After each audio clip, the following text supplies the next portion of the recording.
Hello everyone. आज के topic हैं इम्पल्स मोमेंटम थ्योरम और दूसरा है कंजर्वेशन ऑफ लीनियर मोमेंटम। तो पहला टॉपिक है इम्पल्स मोमेंटम थ्योरम। तो ये थ्योरम कहती है कि जो इम्पल्स होता है किसी भी बॉडी पे वो मोमेंटम के चेंज के इक्वल होता है। इम्पल्स जो होता है वो मोमेंटम के चेंज के इक्वल होता है। मोमेंटम में खाली चेंज करना है, टाइम के साथ चेंज नहीं करना है। जो इम्पल्स होगा वो मोमेंटम में चेंज के इक्वल होगा। तो impulse equals to change in momentum।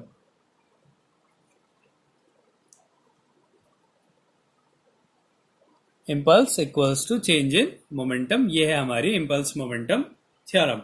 अब हमने इसको सॉल्व करना है। तो दो तरीके से सॉल्व होता है, एक सीधे सीधे सॉल्व होता है और एक कैलकुलस मेथड से सॉल्व होता है। तो इसका प्रूफ देखते हैं। तो पहला सिंपल मेथड है। पहला मेथड जो है उसमें माना एक ऑब्जेक्ट है जिसका मास m है, उसकी इनिशियल वेलोसिटी u है और इनिशियली उसका मोमेंटम p i है। कुछ टाइम के बाद उसकी वेलोसिटी v हो जाती है और उसका मोमेंटम हो जाता है p f। तो जो सेकेंड लॉ होता है वो होता है f equals to m a। तो m a की जगह हो गया v minus you upon t। तो ये f के इक्वल है, इसको यहां पहुंचा दिया, F T equals to M V minus M U. तो एफ टी क्या होता है, impulse I equals to M V final momentum. Final momentum की वेलोसिटी v मास m, तो जो मोमेंटम होगा वो एम वी होगा। तो ये हो गया P F minus M U क्या है, इनिशियल मोमेंटम पी आई। तो impulse equals to change in momentum. तो ये हो गया एक प्रूफ। अब दूसरा तरीका क्या होता है, एफ इक्वल्स टू जो कैलकुलस मेथड है D P upon D T होता है। तो इसको यहां पहुंचा दो, तो इससे क्या मिला हमें, D P equals to F D T. इसको इंटीग्रेट कर देते हैं, पी आई इनिशियल मोमेंटम से फाइनल मोमेंटम में इंटीग्रेट कर दिया, मतलब उसकी इनिशियल लिमिट है पी आई और फाइनल लिमिट है पी एफ। क्योंकि डीपी का करना है पी के रिस्पेक्ट में, मोमेंटम के रिस्पेक्ट में करना है। डीपी इक्वल्स टू यहाँ पे टाइम के रिस्पेक्ट में करना है। तो जब इनिशियल मोमेंटम है माना टाइम 0 है और जब फाइनल मोमेंटम है वहां पे टाइम t है, मतलब t इक्वल्स टू 0 से t इक्वल्स टू t तक इसकी टाइम लिमिट है एफ डी टी। इसको t1 t2 भी ले सकते हैं, इससे ज्यादा आसान हो जाएगा। 0 टू t इसकी जो है वो टाइम में लिमिट ले ली। तो अब dp का जब इंटीग्रेशन करेंगे तो p आ जाएगा, ये हो गया पी आई और P F, lower limit upper limit. F constant है, डी टी का टी हो गया, इसकी लिमिट हो गई 0 टू टी। इसको सॉल्व कर देते हैं, upper limit minus lower limit, तो पी की जगह एक बार पी एफ हो जाएगा माइनस पी की जगह P I equals to F, एक बार टी की जगह टी, दूसरी बार 0 रखेंगे तो 0 हो जाएगा, तो एफ टी हो गया। तो एफ टी की वैल्यू आई हो गई, तो P F minus P I equals to I. तो ये भी क्या आ गया, impulse equals to change in momentum. तो ये दो तरीके हैं इम्पल्स मोमेंटम थ्योरम को सॉल्व करने के। अब इसके बाद अगला टॉपिक है हमारा conservation of linear momentum. Conservation of linear momentum. Linear इसलिए लिख रहा हूं क्योंकि ये लीनियर के लिए है, फिर आगे एंगुलर के लिए होगा। तो कंजर्वेशन ऑफ मोमेंटम ना लिख के जो लीनियर के लिए लीनियर मोमेंटम लिखा जाएगा और एंगुलर के लिए एंगुलर मोमेंटम लिखा जाएगा।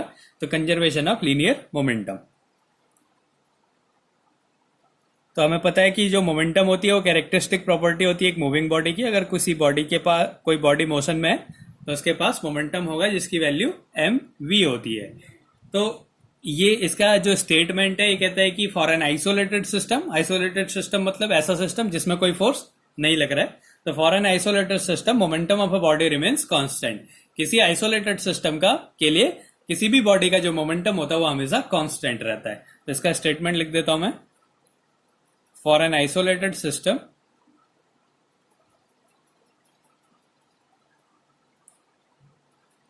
momentum of a body remains constant.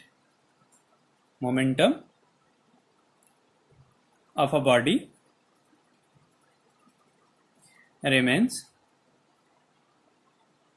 Constant. तो ये इसका स्टेटमेंट हो गया कि अगर कोई सिस्टम आइसोलेटेड सिस्टम है, मतलब उसमें जो नेट फोर्स है वो 0 है, तो उस बॉडी का मोमेंटम हमेशा कंजर्व रहता है। ये हमने अप्रूव करना है। इसका प्रूफ देखते हैं।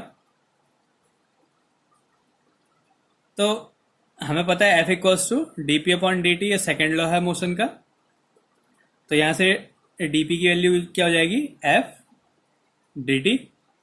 अब अगर सिस्टम आइसोलेटेड है, फॉर आइसोलेटेड सिस्टम,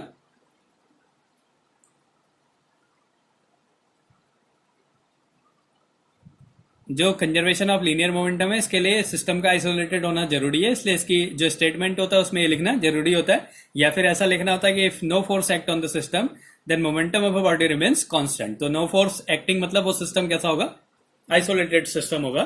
तो for isolated system F equals to 0, तो ये वाला पोर्सन 0 हो गया। तो क्या मिला हमें, dp इक्वल्स टू 0 मिला। अब इसका इंटीग्रेशन करेंगे। इंटीग्रेटिंग, जो dp का इंटीग्रेशन है वो p हो जाएगा। यहाँ पे कोई नंबर नहीं है, तो फिर हम अगर इंटीग्रेशन करते हैं तो एक कांस्टेंट का यूज करते हैं। तो dp की जगह p हो गया, p इक्वल्स टू कांस्टेंट, और p क्या है, मोमेंटम है। तो मोमेंटम क्या हो गया, कांस्टेंट हो गया। यही इसका स्टेटमेंट है कि अगर सिस्टम आइसोलेटेड है तो momentum of a body remains constant. तो जो मोमेंटम है p, वो क्या हो गया, कांस्टेंट हो गया। ये क्या है, इसका प्रूफ है। तो ये दो टॉपिक है। पहला इंपल्स मोमेंटम थ्योरम, जो कहता है कि इंपल्स जो होता है वो मोमेंटम के चेंज के इक्वल होता है। इसको सॉल्व करने के दो तरीके हैं। दूसरा है कंजर्वेशन ऑफ लीनियर मोमेंटम। ये कहता है कि अगर सिस्टम आइसोलेटेड है तो मोमेंटम किसी भी बॉडी का कांस्टेंट होता है। इसमें क्या करना है, F equals to dp upon dt, फिर फोर्स को 0 कर दो तो dp की वैल्यू 0 हो जाएगी। इंटीग्रेशन करने पे p जो है कांस्टेंट आ जाएगा। यही इसका स्टेटमेंट है।